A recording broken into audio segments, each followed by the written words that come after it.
Fine. सो कल के 3 equations के बाद जो कंसीडरेशन के लाइंस शुरू आए थे उसमें लिखवा रहा हूं। Consider two bodies of masses m1 and m2 are moving with the initial velocities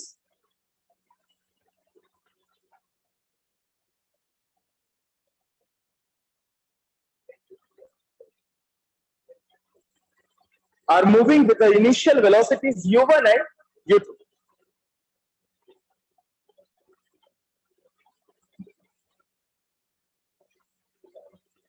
In general, comma, when two bodies collide,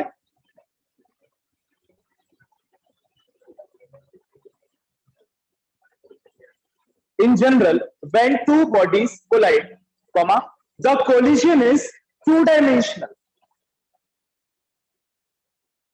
The collision is two-dimensional.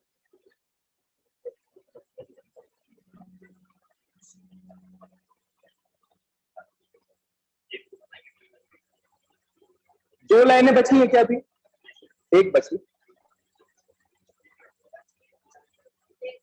Body A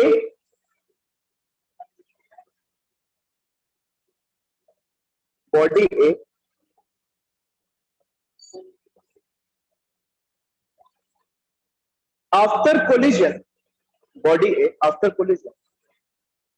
moves with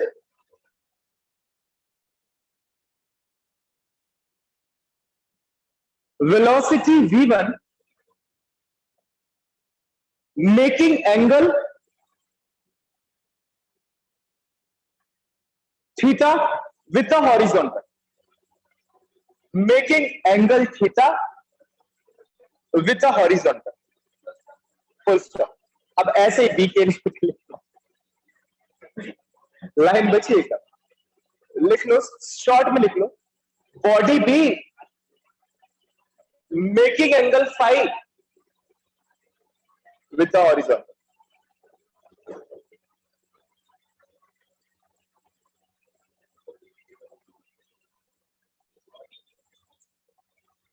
body B, हाँ, velocity v2 लिख लो bracket में।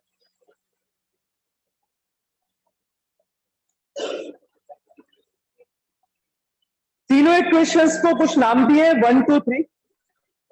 हाँ भैया, ठीक है। तो last इसके conclusion में लिखो, फ्रॉम अबव इक्वेशंस, नीचे इक्वेशंस के नीचे, फ्रॉम अबव इक्वेशंस या फ्रॉम अबव 3 इक्वेशंस। 3 है, तुमने 2 क्यों दिए? मैंने 3 बताए थे, एक वेलोसिटी वाला था, 2 लीनियर मोमेंटम वाले थे। From above 3 equations we have to find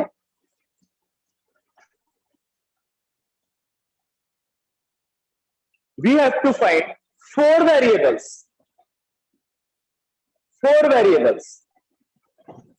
v1 comma v2 comma theta and phi। 4 variables v1 v2 theta and phi। First up, this is not possible। 3 equations से 4 वेरिएबल्स कैसे निकाल लो? कम से कम 4 variables निकालने तो 4 equations तो होने चाहिए। जैसे 2 वेरिएबल्स x और y निकालने रहते तो 2 इक्वेशंस चाहिए पड़ते ना। तो 4 वेरिएबल निकालने तो कितने इक्वेशंस चाहिए पड़ेंगे? हमारे पास कितने हैं? तो ये तो जरूरी है कि इन 3 में से एक की वैल्यू हमें प्रैक्टिकली निकालनी पड़ेगी। ये मस्ट है कि इन चारों में से किसी एक की वैल्यू हमें कैसे निकालनी पड़ेगी? प्रैक्टिकल। तो फिर हम थ्योरेटिकली बाकी 3 की निकाल सकते, राइट? हम वही लिखने वाले। This is not possible, this is not possible.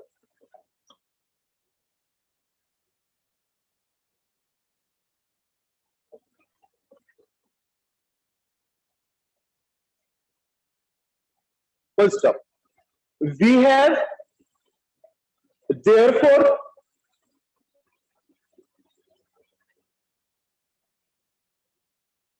measure experimentally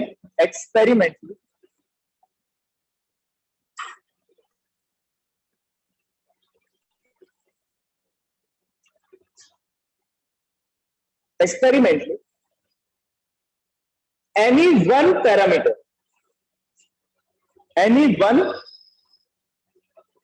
PARAMETER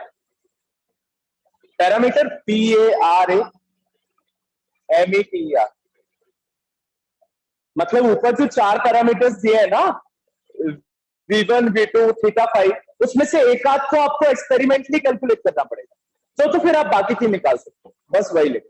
ठीक है, खत्म हो गया कोलिजन, खत्म हो गया। एक और बात सुन लो, फिजिक्स में कोलिजन का मतलब ये नहीं है कि दो बॉडी कांटेक्ट में है। ध्यान करो, अल्फा पार्टिकल एक्सपेरिमेंट, न्यूक्लियस से अल्फा पार्टिकल्स कोलाइड हुए बिना ही क्या हो जाते हैं, deflect. Because of the force of repulsion alpha particles, याद है एक्सपेरिमेंट रदरफोर्ड का, तो experiment, so alpha particles nucleus के पास जाते ही क्या हो जाते हैं, डिफ्लेक्ट, उससे कोलाइड नहीं करते, फिर भी क्या हो जाते हैं, deflect. This is also collision, ये भी कोलिजन है, ध्यान रखना। हम कहते हैं ना alpha particles collided with the nucleus of gold leaf, बोलते कि नहीं बोलते, बोलते हैं, उसमें भी यूज करते हैं एक्सपेरिमेंट में कि अल्फा पार्टिकल्स कोलाइड हुए, लेकिन कोई फिजिकल इंटरेक्शन होता है कि दोनों के बीच, नहीं, but that is also collision, and that type of collision is called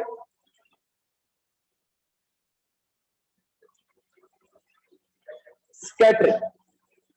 क्या कहलाता है वो, स्कैटरिंग। आपकी बुक्स में नहीं दिया हुआ है, बट टॉपिक है, तो मैंने सोचा पढ़ा दूं, इस रिफ्रेशर में भी नहीं दिया होगा, एक उसमें देखता हूं दिया है तो लिखवा देता हूं आपको, 2 लाइन लिख लो, हेडिंग डालो स्कैटरिंग, कुछ छूटे ना। इसके बीच में ही हाँ, ये खत्म हो गया, उसके बाद अभी कोलिजन ही चल रहा है ना, तो कोलिजन का लास्ट टॉपिक है scattering.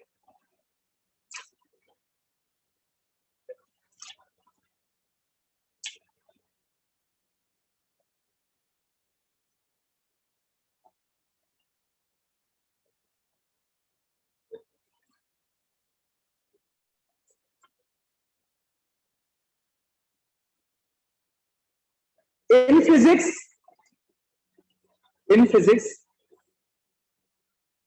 collision does not necessarily means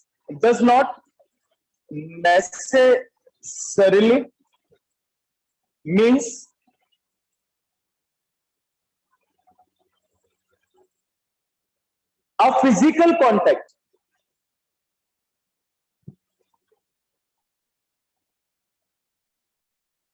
Necessarily means a physical contact between two bodies.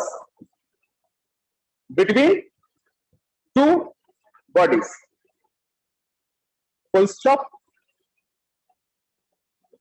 For example, when alpha particle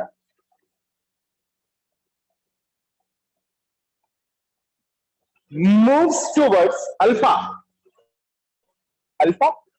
particle moves towards, किसकी तरफ मूव करता है alpha particle, the stationary nucleus moves towards the stationary nucleus,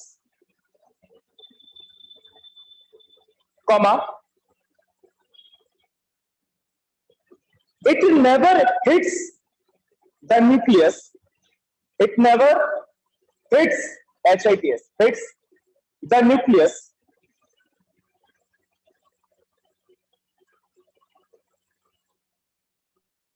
but deflected from its path,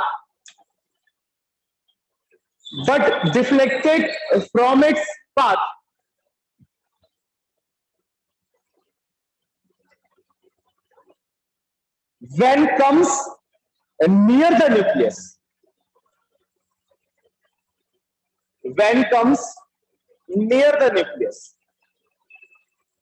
full stop.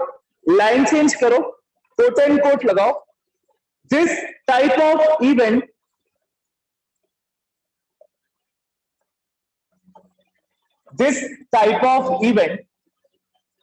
is called scattering.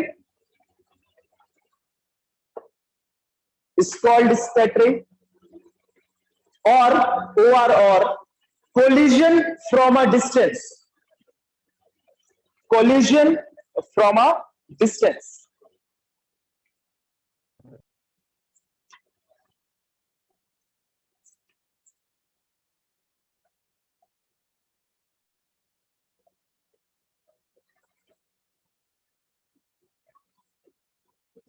चलो chapter को आज खत्म करते हैं. कितना चार 1 घंटे में फेल देंगे. Different forms of energy. सस्ते टॉपिक्स रह गए, मेन टॉपिक्स हो गए. Different forms of energy. अब बस मजे लो, टेंशन छोड़ो.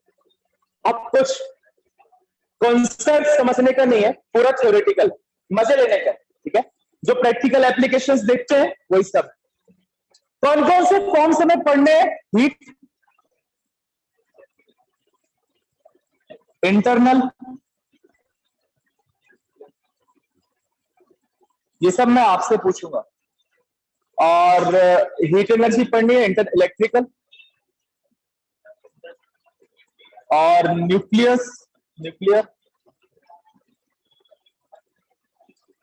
और कोई भी पढ़नी है क्या? केमिकल.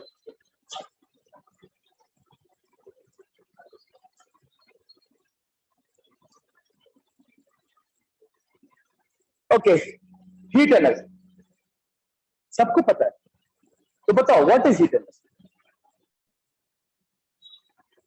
सर वो जो गरम गरम लगता है वही.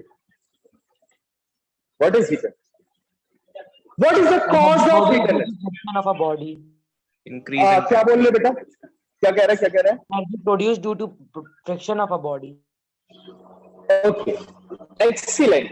एक तो कॉज फ्रिक्शन, एक तो कॉज हो गया हीट एनर्जी का फ्रिक्शन. दूसरा कॉज कोलिशंस. ठीक है, कोलिशंस कॉज. उसी कोलिशंस को कहते हैं random motion of molecules. The main cause of heat energy in your body is the random motion of the molecules. Reflection भी collision होता क्या भैया? Okay, good question. Is reflection is also a type of collision? Okay. हाँ भैया, Yes, sir. आगे answer. कल ही तो Why? केस था माइनस वी वाला. माइनस, हाँ ऐसे कुछ था, v equal to minus u है. देखो,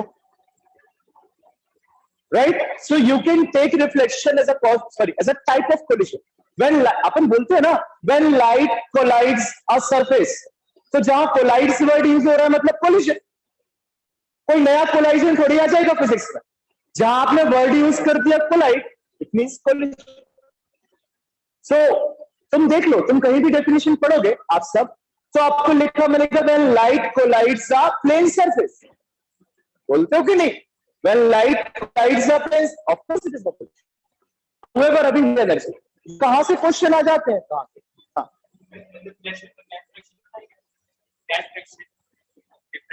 रिफ्लेक्शन, डिफ्रेक्शन. हाँ, वो भी है. हिट तो कर रहे हैं ना पार्टिकल, बस जहां पे दो बॉडीज इंटरेक्ट हो रही है टाइप ऑफ.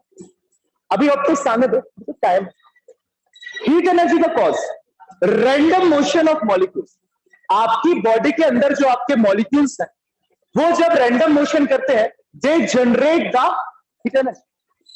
क्या जनरेट करते हैं? Heat energy. दूसरा कॉज हम सबको पता है, फ्रिक्शन. ये तो हीट एनर्जी का कॉज है. जब भी आप क्या करोगे, किसी भी बॉडी को रगड़ोगे या चलाओगे, so there will always be a loss of kinetic energy, but that is not a loss of kinetic energy. That kinetic energy is converted into heat energy. Heat energy. Right? So kinetic energy is converted into the heat energy. So friction is a cause of heat energy. and random motion of molecules the cause of heat energy. If you want to give the definition of heat energy, what you will say? The energy generates due to the random motion of the molecules is called heat energy, or the heat generates due to friction is called heat energy. Right? So main दो cause तो यही है heat energy. Right?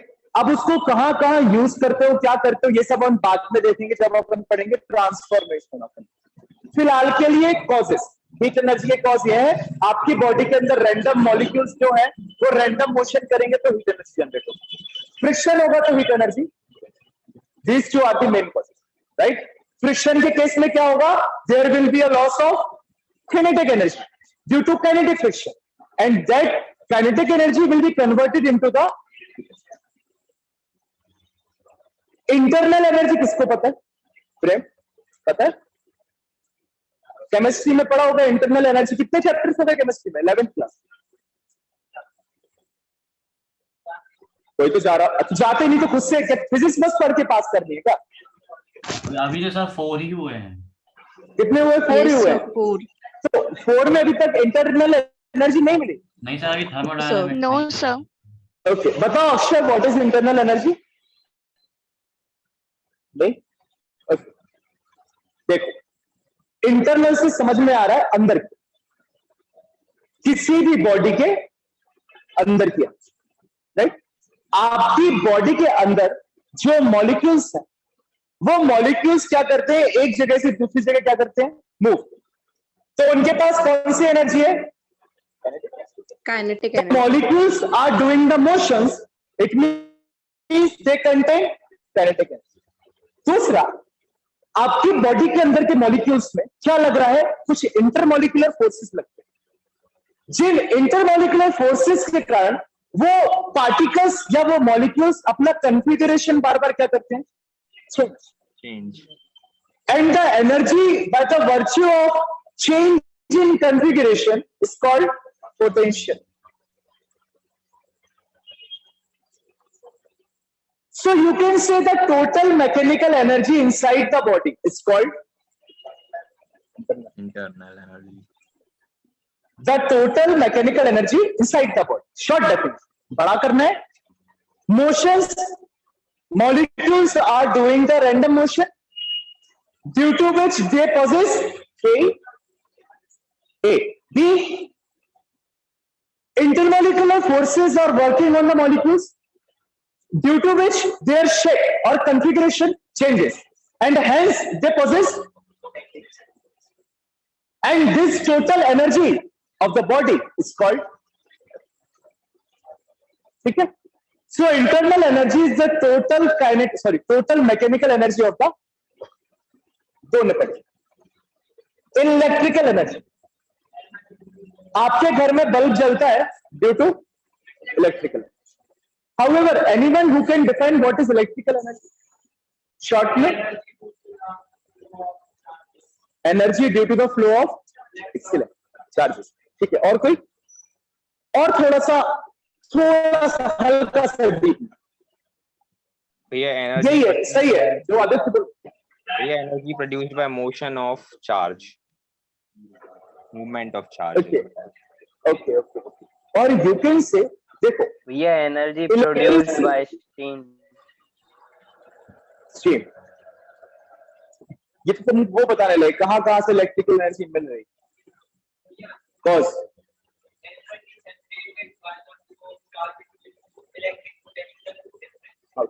Potential difference. But potential difference अभी आपको term नहीं पता है, तो उस पोटेंशियल डिफरेंस को अभी आप कहोगे क्या?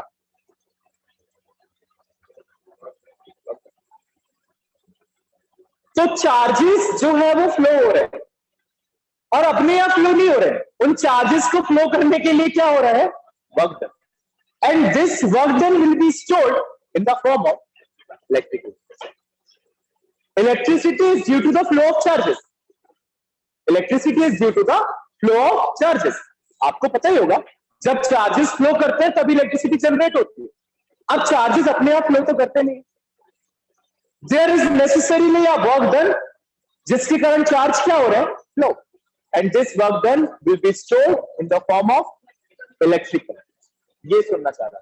however you are also correct, right? Flow of charges के कारण जो एनर्जी जनरेट होती है that energy is electrical. ठीक है, और वर्क डन को कहोगे तो ज्यादा अच्छा लगेगा कि चार्जेस को फ्लो करने में जो वर्क हुआ that work would be stored in the form of electrical. क्या हो गया? केमिकल एनर्जी कोई बताएगा?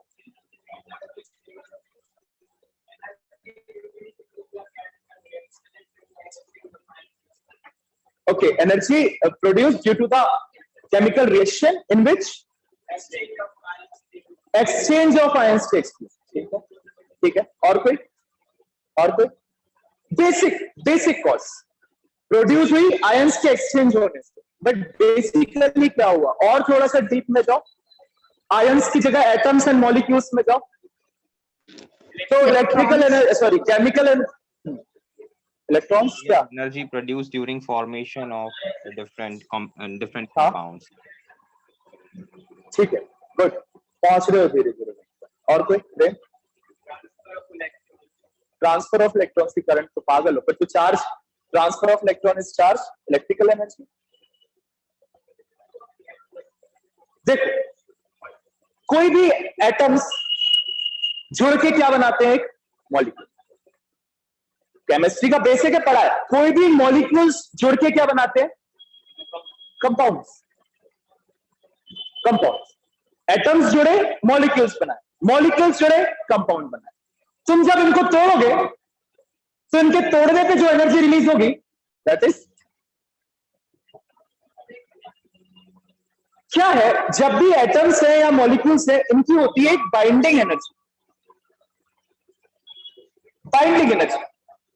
जैसा कि वर्ड में है बाइंडिंग, मतलब एटम्स बाइंड होके क्या बनाते हैं? मॉलिक्यूल्स, और मॉलिक्यूल्स बाइंड होके क्या बनाते हैं? कंपाउंड्स. तो जब भी आप कोई केमिकल रिएक्शन करते हो तो क्या होता है? इन एटम्स मॉलिक्यूल्स का ब्रेक फॉर्मेशन, राइट? तो जब ये मॉलिक्यूल्स ब्रेक होते हैं किसमें? एटम्स में. या जब ये कंपाउंड्स ब्रेक होते हैं किसमें? मॉलिक्यूल्स में. तो उस टाइम पे उनकी जो बाइंडिंग एनर्जी है ना, ये रिलीज होती है किस फॉर्म में? Chemical energy. सो जब भी मॉलिक्यूल्स ब्रेक होंगे, एटम्स ब्रेक होंगे, तो जो एनर्जी रिलीज होगी वो कौन सी होगी? केमिकल. फॉर एग्जांपल कोल को जब आप बर्न करोगे, कोल के पास क्या है? कार्बन के मॉलिक्यूल्स है, कार्बन 12 के. कोल के पास जब आप ब्रेक उसको क्या करोगे? हीट, या फिर उसको जला दोगे, तो क्या होगा? केमिकल रिएक्शन होगा, जिसके कारण क्या होता है? वो जो कोल के कार्बन एटम्स है वो क्या होते हैं? ब्रेक, और उसमें से केमिकल एनर्जी निकलती है. उसी केमिकल एनर्जी को तो फिर आप यूज करते हो इन the form of electrical energy. Conversion of chemical energy into electrical. Thermal power plants आखिर में कर क्या रहे हो? कोयले ही तो जला रहे हो वहां पे, या कुछ और कर रहे हो? कोयले जला रहे ना. तो केमिकल एनर्जी से क्या प्रोड्यूस कर रहे हो? थर्मल एनर्जी, या फिर कह लो कौन सी? Electrical energy, right? तो उसका बेसिक क्या है? Chemical energy. Exothermic, endothermic reactions, yes और नो? जो एक्सोथर्मिक के फॉर्म में हीट निकलती है वो केमिकल एनर्जी है. That chemical energy is converted into heat energy. So transformation of energy, right? तो ये केमिकल एनर्जी. न्यूक्लियर एनर्जी, किसी को पता है इसके बारे में? नया टॉपिक. एटम का नहीं, न्यूक्लियस. बोलो. The energy by which nucleus and the protons are bonded together. Protons and neutrons are bonded together. Okay. और कोई बताना चाहेगा व्हाट इज न्यूक्लियस? हाँ,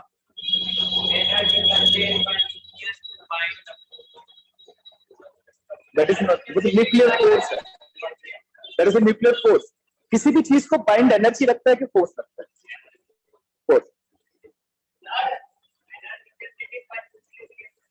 energy generated by nuclear reactors. Excellent. कम से कम मतलब that is not the cause, but बात तो वही है. जो न्यूक्लियर रिएक्टर्स जनरेट करते हैं वो न्यूक्लियर एनर्जी है. एक डेफिनेशन तो ये है. What is the cause of nuclear? Okay, good, ठीक है. बहुत से लोग ये दो वर्ड्स बोल रहे हैं, nuclear fusion and nuclear fission. समझते हैं? फ्यूज होना मतलब जुड़ना, फिजन मतलब ब्रेकेज।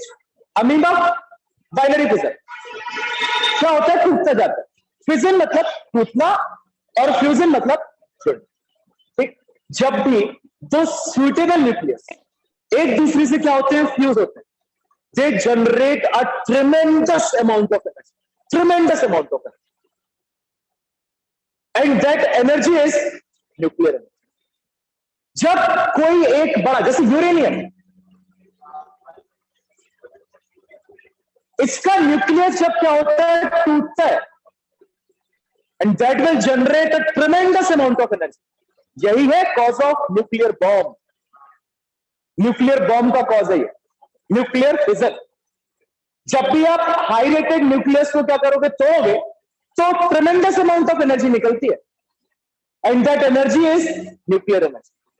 सो न्यूक्लियर का फिजन होना और न्यूक्लियस का फ्यूजन होना is the cause of nuclear energy. और इंटरेस्टिंग बात बताता हूं न्यूक्लियर एनर्जी के बारे में।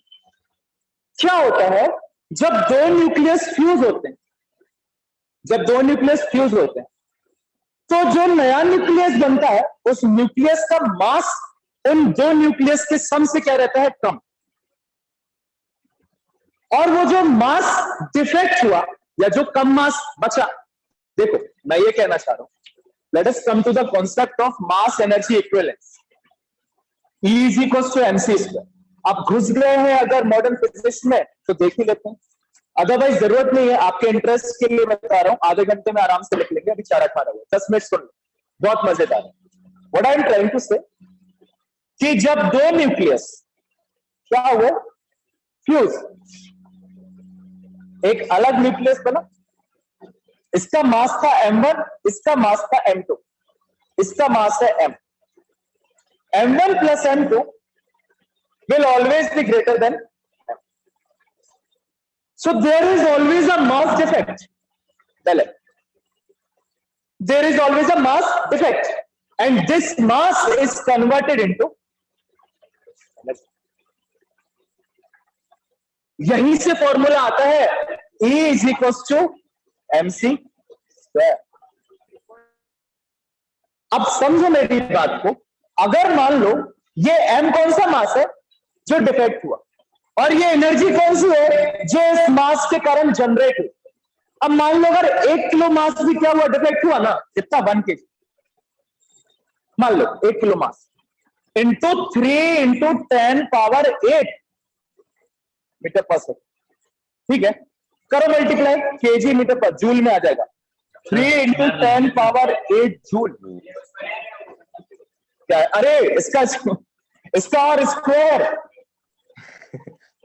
ठीक है, सो 8 to the 16। अच्छा होगा मल्टीप्लाई। अरे 9 इंटू 10 पावर 16 ना। हाँ भैया, पागल हो तुम। 64 9 इंटू 10 पावर 16 जूल। ये इतनी एनर्जी 3000 वाट का जो आपका पावर प्लांट रहता है ना, वो 1 साल में जनरेट करता है। आपका जो काकरापारा पावर प्लांट है ना, वो 1 साल में उतनी एनर्जी जनरेट कर पाएगा जितनी कि आप 1 किलोग्राम मास को अगर डिफेक्ट कर दो, उससे में जनरेट हो जाएगी। देख रहे हो ताकत? देख रहे हो आइंस्टीन की? E is equals to mc square. ये है मास डिफेक्ट। यहीं से कॉन्सेप्ट आता है कि energy is not conserve, even the mass is not conserve, but energy and mass both together are conserve. Energy conserve नहीं है, energy is converted into mass and mass is converted into energy. energy. So we can take mass plus energy both as a conserved quantity. यहां से आया वो चीज। एक और बहुत बढ़िया एग्जांपल दूं आप। हाँ, कुछ m1 प्लस m2 ग्रेटर कैसे होगा m से? हाँ भैया भाई, m1 प्लस m2 ग्रेटर कैसे होगा m से? इसी को तो मास इफेक्ट कहते हैं। जब क्या होता है कि दो न्यूक्लियस फ्यूज करते हैं और जो नया न्यूक्लियस बनता है ना, जब प्रैक्टिकली देखा गया तो उस न्यूक्लियस का जो मास था वो इन दोनों न्यूक्लियस के सम के मास से क्या था, अलग, ठीक, कम आ रहा था। तो लोगों ने देखा कि अगर ये कम आ रहा है तो ये मास कहां गया, तो उन्होंने कहा ये मास एनर्जी में क्या हो गया, convert. And Einstein find the value of that energy इतना। तो उन्होंने क्या किया, उस मास को c² से मल्टीप्लाई करके देखा और वो इस एनर्जी के क्या आ रहा था, इक्वल। तो वहां से उन्होंने क्या फॉर्मूला बना लिया, E = mc²। हाउएवर ये उसमें ग्रेजुएशन में, बट आपको बता दिया कि कैसे आइंस्टीन ने ये फॉर्मूला बनाया, E = mc² कैसे बनाया।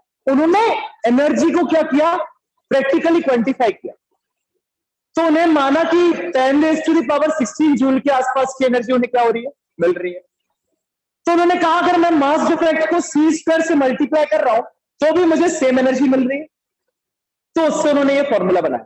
दूसरा प्रैक्टिकल उन्होंने क्या किया, उन्होंने मास को लाइट की स्पीड से क्या किया, travel.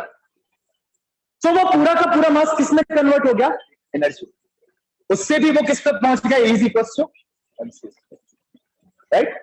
So nuclear fission and nuclear fusion is the cause of nuclear energy, and this is called mass energy equivalence because the mass is converted into the tremendous amount of energy.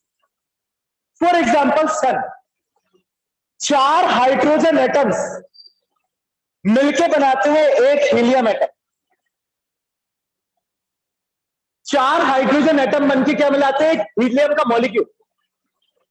और वो देखते हैं कि जो hydrogen atom चारों का मास है और जो हीलियम एटम का मास है, उन दोनों में क्या है, difference. And that mass defect is the cause of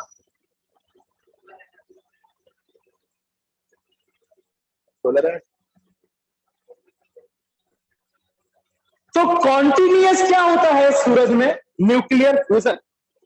continuous nuclear fusion होता है, एक के बाद एक, एक के बाद एक, एक के बाद एक, एक के बाद एक। तो continuous ट्रेमेंडस amount of solar energy क्या होती है, जनरेट, और आपको वो एनर्जी मिलती है। तो सन के अंदर भी क्या हो रहा है, न्यूक्लियर फ्यूजन। आइंस्टीन के बाद आके ये कॉन्सेप्ट्स क्लियर हुए, 1916 के बाद की फिजिक्स है। उसके पहले पता ही नहीं था कि सन के अंदर क्या हुआ। तो वहां पे भी न्यूक्लियर फ्यूजन हो रहा है, mass is converted into energy there also. E = mc²। तो ये है मॉडर्न फिजिक्स, क्लास 12th में पढ़नी है, बहुत इंटरेस्टिंग है। हाउएवर यहाँ पे आपको सिर्फ न्यूक्लियर एनर्जी की डेफिनेशन थी और उसके बाद मास एनर्जी इक्विवेलेंस की डेफिनेशन। बट आई होप आपको समझ में आया। This is physics, that's why physics is interesting. हाँ, मास बना सकते हैं। हाँ, ऑफ कोर्स। देखो, गुड क्वेश्चन। जैसे कि कौन है,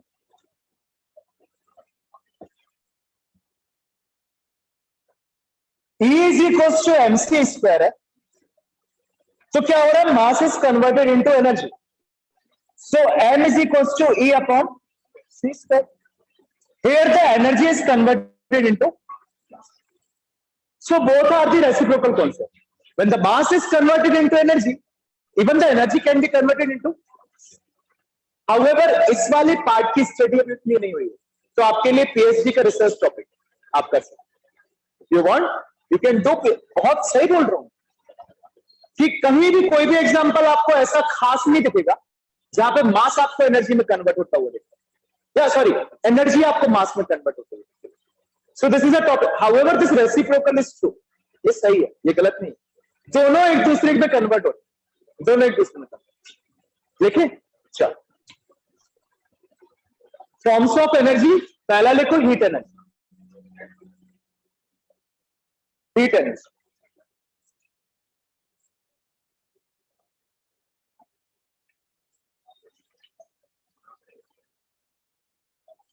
it is the energy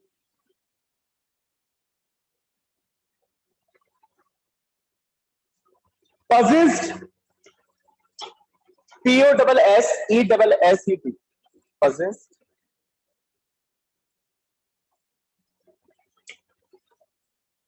sir एक बार स्टार्टिंग से बोल दीजिए.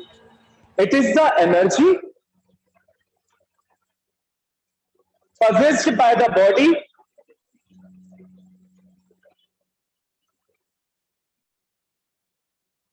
by virtue of random motion, by virtue of random motion of the molecules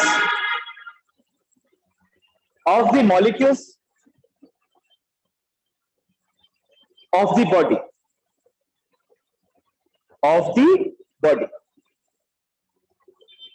para change.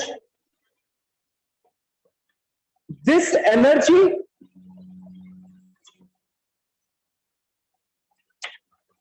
is also associated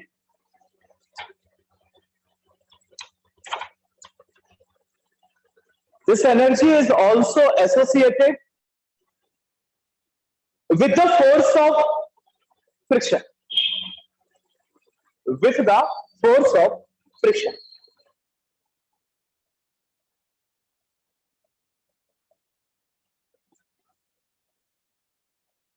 Work done by the friction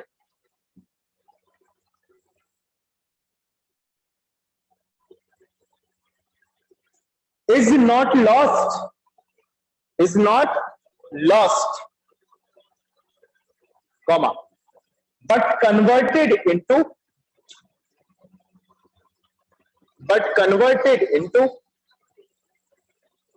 heat energy.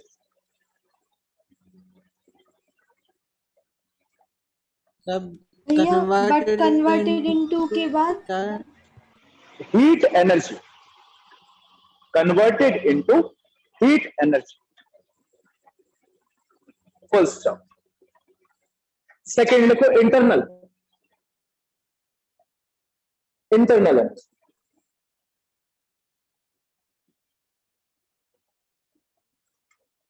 Energy possessed by the body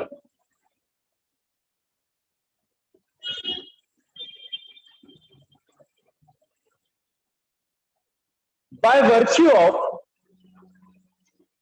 energy possessed by the body by virtue of particular configuration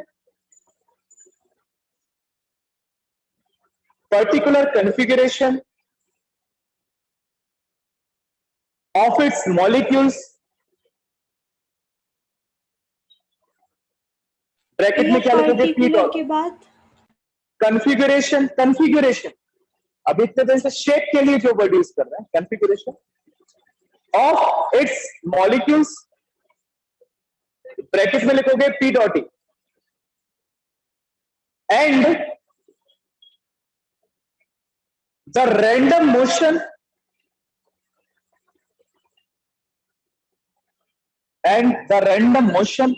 of the molecules,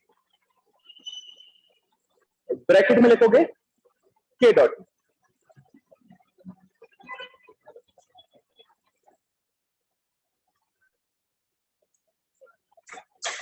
ठीक है. Electrical energy,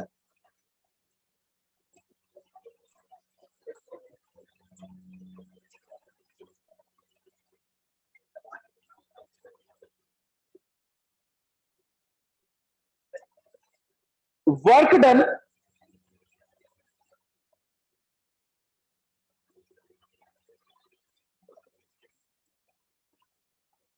in moving the charges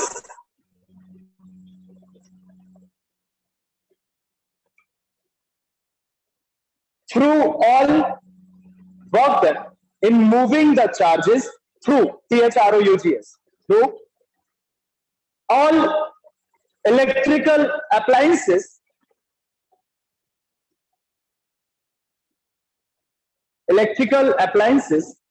is stored in the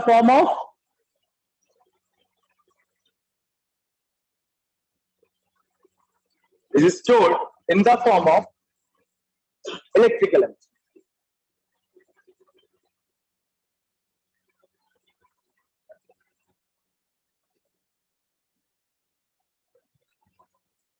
It is the cause of electric current.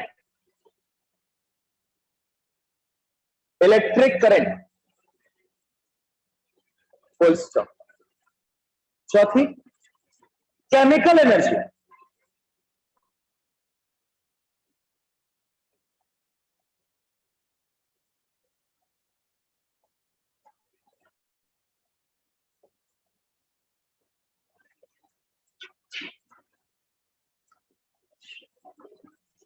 The molecules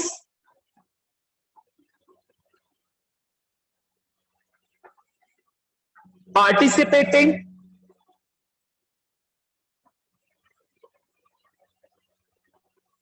in the chemical reaction. भैया please repeat from start. Okay, the molecules participating in the chemical reaction has different binding energies.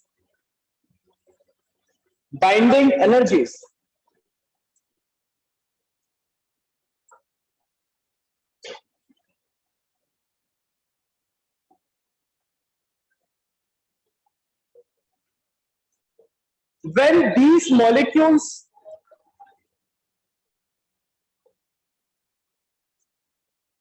breaks,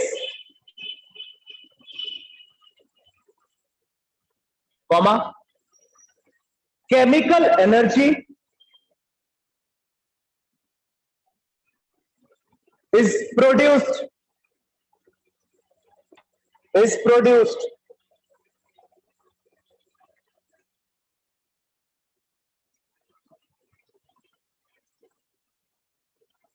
Full stop. Example.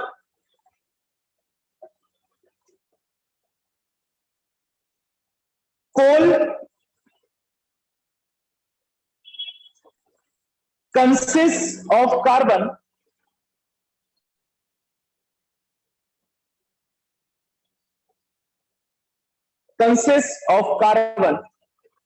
when WHM burnt, BURNT, burnt, bracket में लिखना 1 kg. Sir, please repeat again. When coal consists of carbon, when burnt, bracket में 1 kg, comma 3 into 10 power 7 joule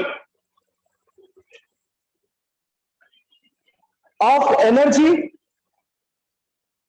is released. 3 into 10 power 7 joule of energy is released.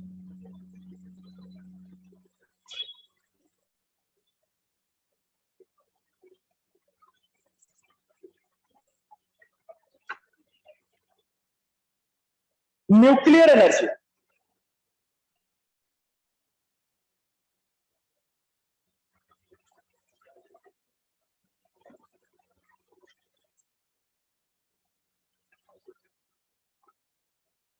Nuclear energy के अंदर side heading डालो nuclear fission.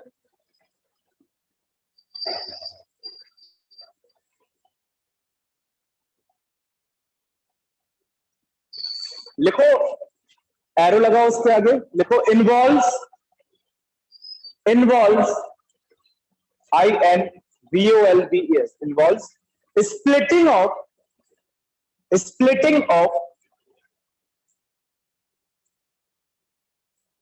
involves splitting of heavy nucleus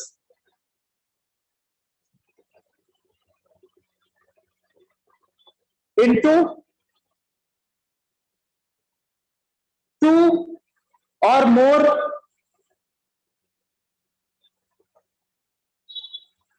lighter nuclei, NuClei,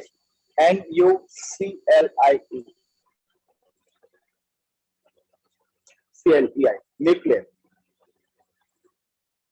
उसके नीचे लिखो nuclear fusion,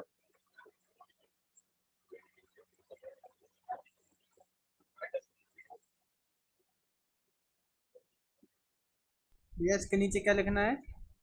fusion, FUSION, nuclear fusion, arrow, involves fusing of fusing of two or more, उल्टा लिख लो, fusing of two or more lighter nuclei into heavy nucleus.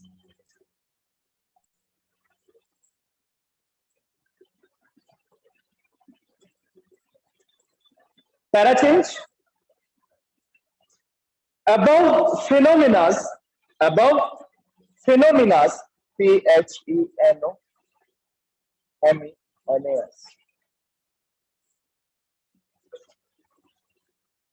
above phenomena produce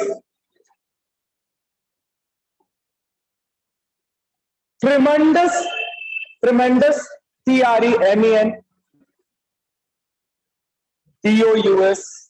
tremendous amount of energy.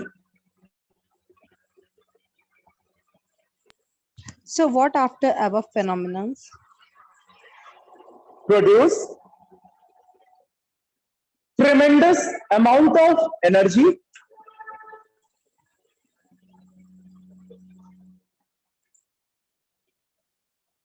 known as, you know what it is known.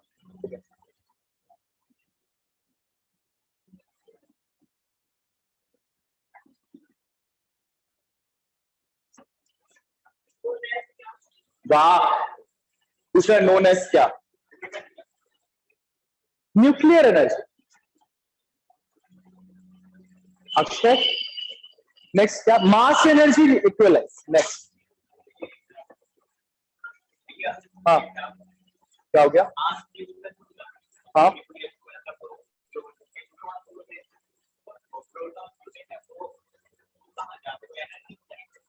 नहीं, देखो सब atomic particles को भूल जाओ, तुम दो न्यूक्लियस को उठाओ और उनको क्या कर दो? फ्यूज. ठीक, नया न्यूक्लियस बना, उसमें of course number of protons या होंगे या जो नंबर ऑफ न्यूट्रॉन्स होंगे वो कम होंगे, तभी तो मास कम होगा उसका, because protons and neutrons are responsible for the masses. और मास डिफेक्ट का मतलब क्या है? या तो उनके प्रोटॉन्स, एक्चुअली में न्यूक्लियर फिजिक्स थोड़ा सा डीप में है, सिर्फ न्यूट्रॉन्स और प्रोटॉन्स नहीं होते, न्यूट्रॉन्स और प्रोटॉन्स के भी सब एटॉमिक पार्टिकल्स होते हैं, क्वार्क्स, पॉजिट्रॉन, एक और इलेक्ट्रॉन आता है जो न्यूट्रॉन के अंदर से निकलता है. तो वो सब क्या होते हैं? रिस्पॉन्सिबल होते हैं रेडियो एक्टिविटी के. तो तभी मास डिफेक्ट आता है. आप पढ़ो, मैं कह रहा हूं ना, इसमें ज्यादा डीप में मत. We will study in class 12 definitely. वैसे क्या ही पढ़ेंगे, 12th में से रेडियो एक्टिविटी हटा दिया और वो पूरा चैप्टर ही बर्बाद हो गया. फिर भी पढ़े mass. Next topic, equivalence, mass energy equivalence.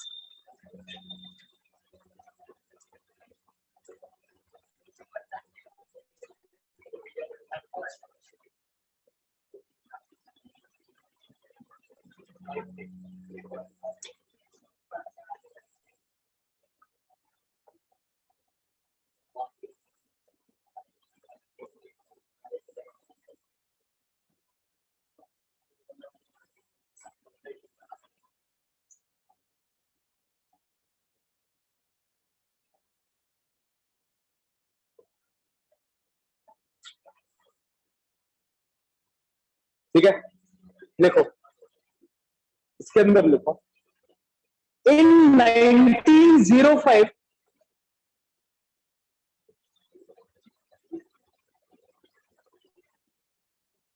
it has the discovered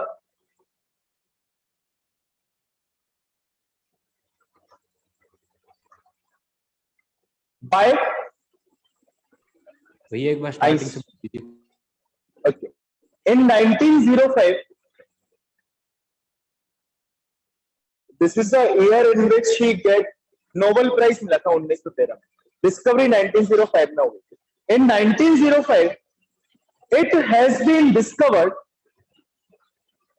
that by Einstein that energy can be transformed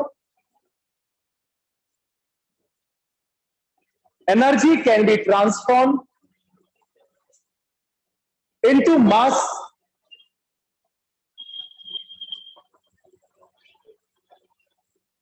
and mass can be transformed into energy.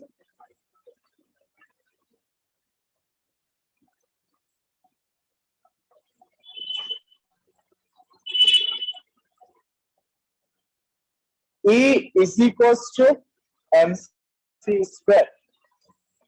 इसके नीचे लिख लो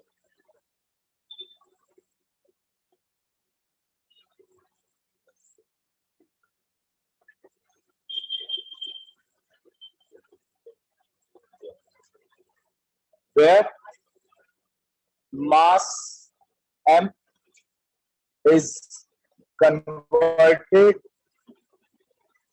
into energy capital.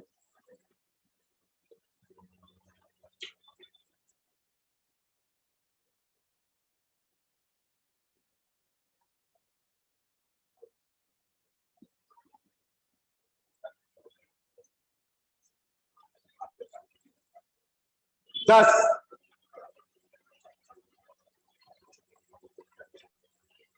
mass and energy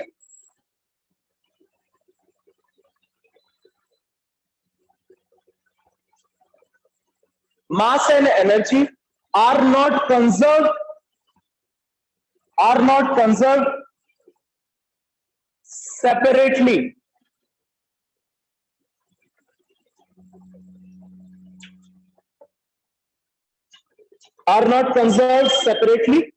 But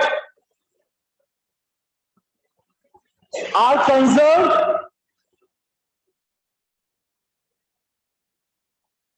as a single entity,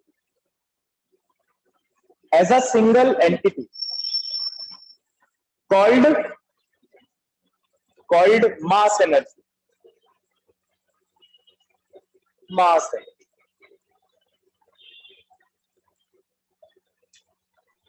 Called mass energy.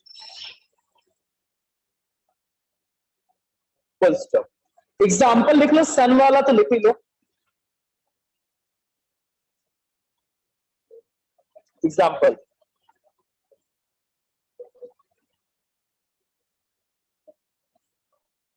four light hydrogen nuclei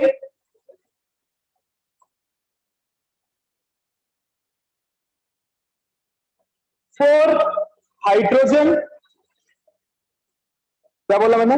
light hydrogen. Okay, 4 light hydrogen nuclei fuse to form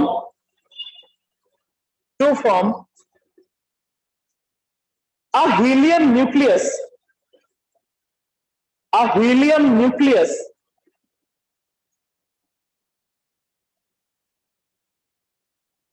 whose mass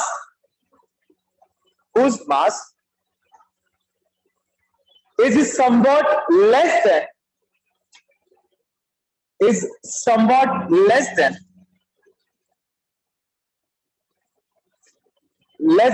the mass of less than the sum of masses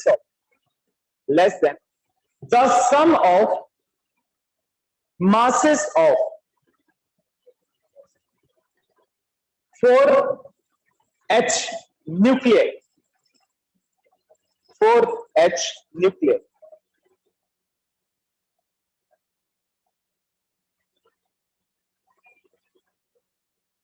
sir masses This- of के बाद repeat कर दीजिए. Masses of 4H nuclei. This mass difference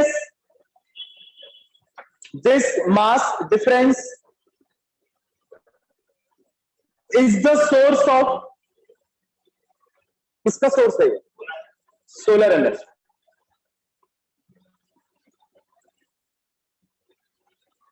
Is the source of solar energy.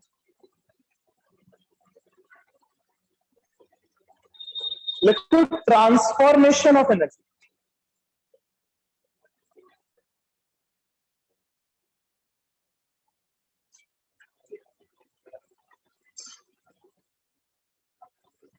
First 2-3 example लिख लो, 3 लिख लो. बहुत. Transformation of energy.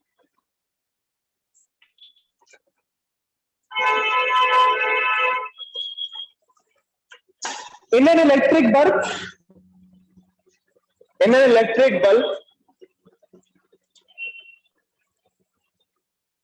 आप लोग बताओ, electrical energy is converted into Heat energy. Heat energy. Light. And light Energy. And light. So first heat, then Electrical light. energy. Okay. So लिखो, electrical energy is converted into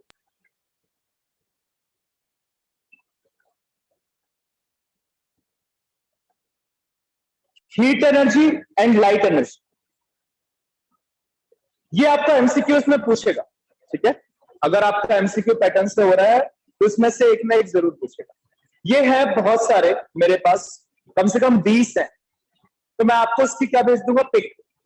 right, 20 लिखवाऊंगा तो 2-4 लिख लो, बाकी की I will send you the pic. Second, in heat engine, chemical energy from coal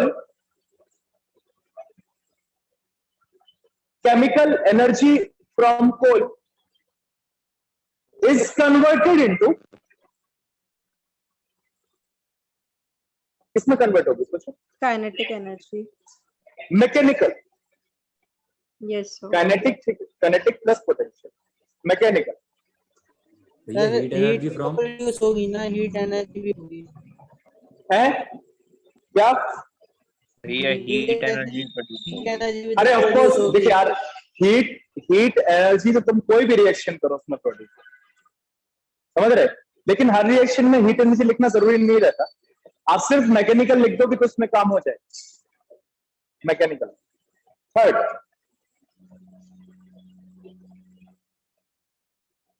in a hydroelectric power station,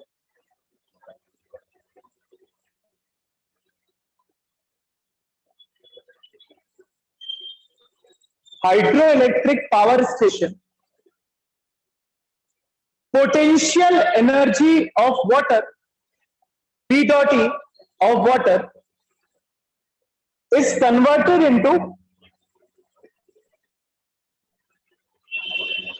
और कौन सा example लिखो, इलेक्ट्रिक पावर स्टेशन के बाद इलेक्ट्रिकल, कन्वर्टेड इनटू इलेक्ट्रिकल. और हाँ, इलेक्ट्रिकल लिख लो. इन न्यूक्लियर रिएक्टर, हाँ, in nuclear reactor mass is converted into energy. ये भी transformation of energy. mass is converted into energy. Para change, last line of the chapter. Thus, if, comma लगाते, if we account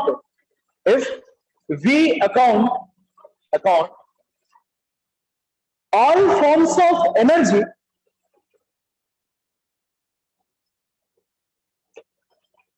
all forms of energy comma भैया starting से बोल दीजिए।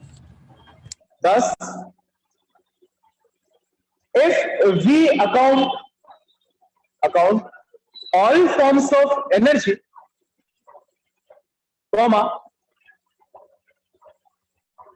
the total energy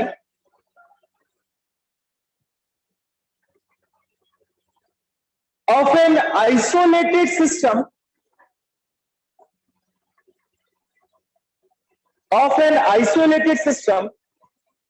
is conserved.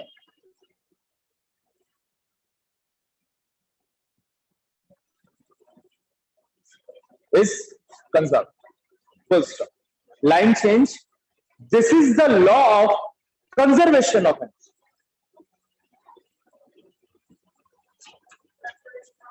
This is the law of या principle of conservation of energy.